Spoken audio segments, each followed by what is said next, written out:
Hi everyone, Comic Mike here with another video, and today is a double shot. I did one video early this morning.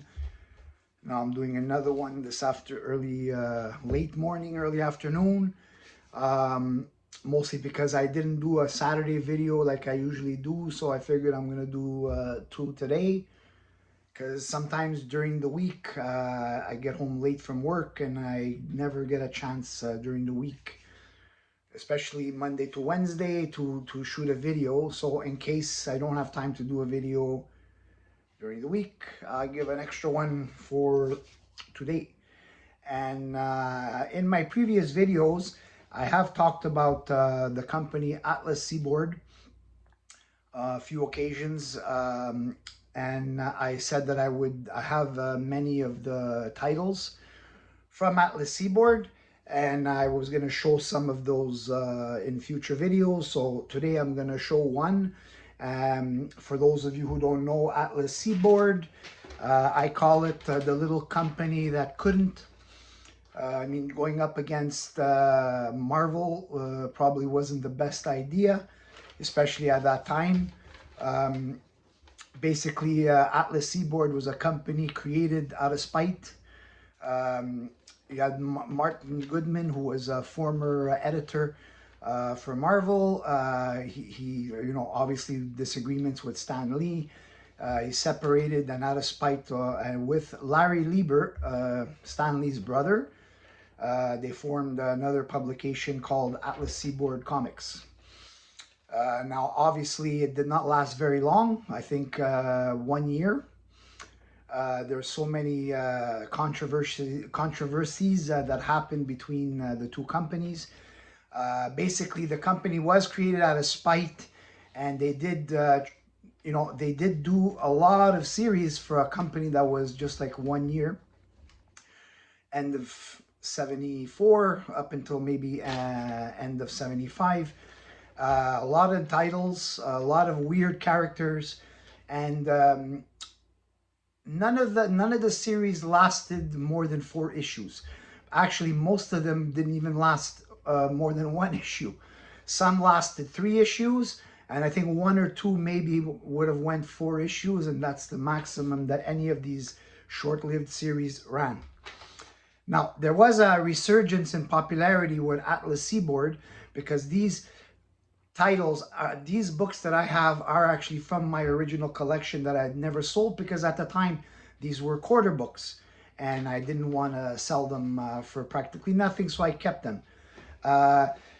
There was a few years ago a resurgence in the popularity of the Atlas Seaboard comics, because I don't know if it was 3 years ago or 4 years ago, where Paramount announced that they purchased the rights to the Atlas Seaboard characters.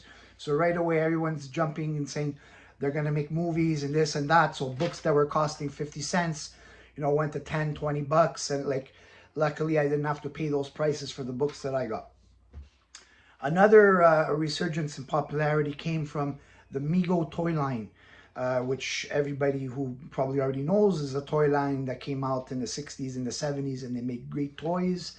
I had, and the 80s too. I had some of those Mego toys when I was a kid, and I loved them, and I would still love to own them, but they are very expensive.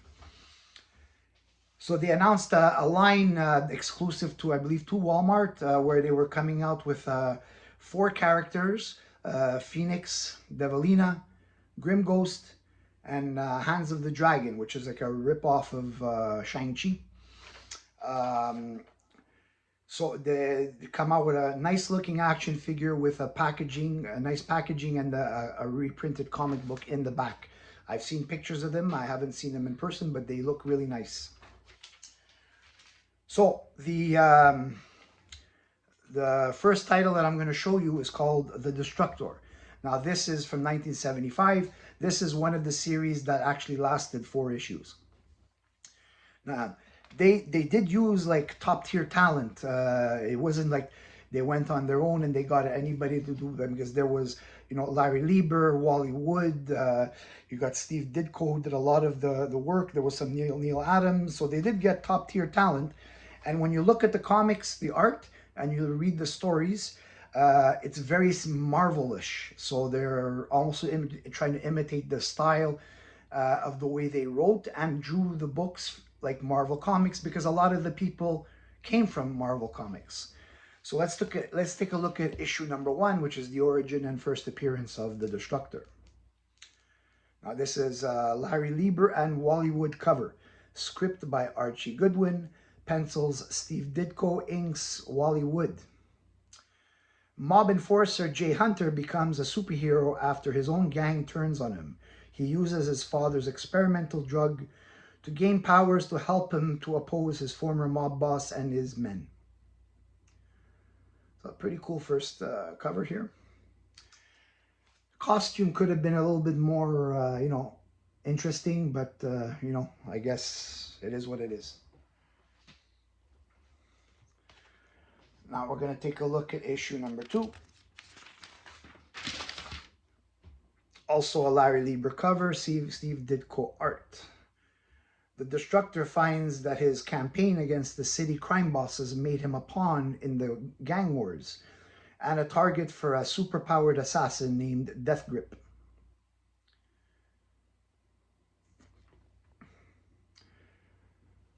Look at that villain. Doesn't look too threatening to me, but the problem with this company is that they put too much importance in trying to compete and steal away from Marvel.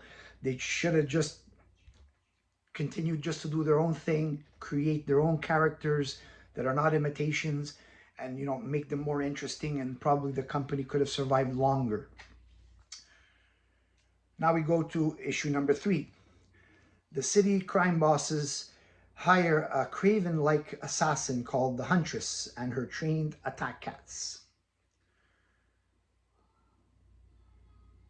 So you see there, they took a Craven character and made it a female, just to steal the ideas. Still has good artwork in there though. And this is the final issue. Story by Jerry Conway, art Steve Ditko and Al Milgrom, cover Larry Lieber. A nuclear accident gives Destructor new powers, which he uses to help mutated citizens from an underground city. This is the final issue. It's too bad that now he gained his superpowers, and this is the bye-bye book. So that's this video with the Destructor series. I will come back with another video of another series. I have several series, full runs, whether they're 3 issues or 4 issues. Some of them that are one-shots. I will probably put a few of those together in one video, because I'm not just going to do a video for one book. And that's it for this video. I hope you enjoyed it. Leave a comment or tell me what you think about Atlas Seaboard. And please like and subscribe. I will get to you on the next video. Bye.